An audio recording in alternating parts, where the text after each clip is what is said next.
Colors that we see around us in the plant world are the result of the formation of a number of different kinds of pigment molecules that build up in the tissues of the flowers and in some cases the tissues of the plant.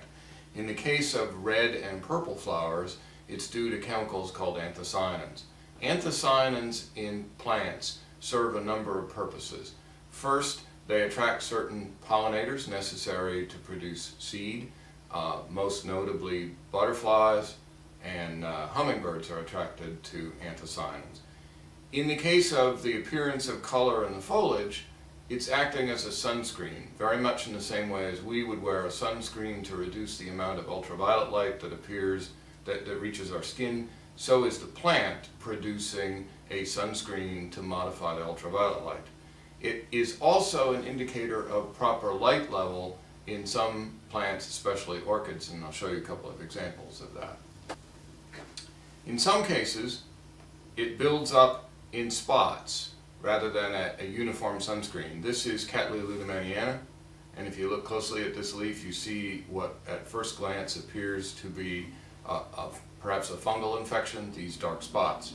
If you look much closer, you'll notice that this isn't an infection. It's in the tissue of the plant. It's a color pigment, and there's no sign of any infection around it. This is a classic example of the formation of sunspot pigments in the foliage in orchids. Sometimes the spots are more uniformly dispersed. This is another lueddemanniana, and you'll notice that in addition to the spots, there's also this overwash or patina of red or purple in the foliage. And in this case, the entire sheath is red. And this is an excellent indicator of optimum light level for this particular plant.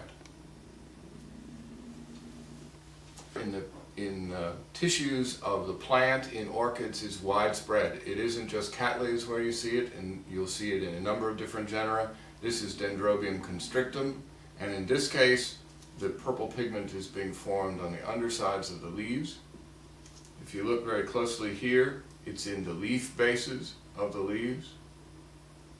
And interestingly enough, it isn't necessarily related to the color of the flowers. You'll notice these buds that are forming.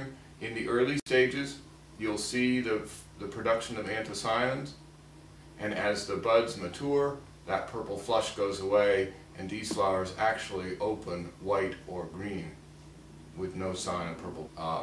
If you're growing plants that have green or white flowers, and in their background there's anything with the formation of purple pigment, you see it in some white cattleyas, you'll see it in some green cattleyas.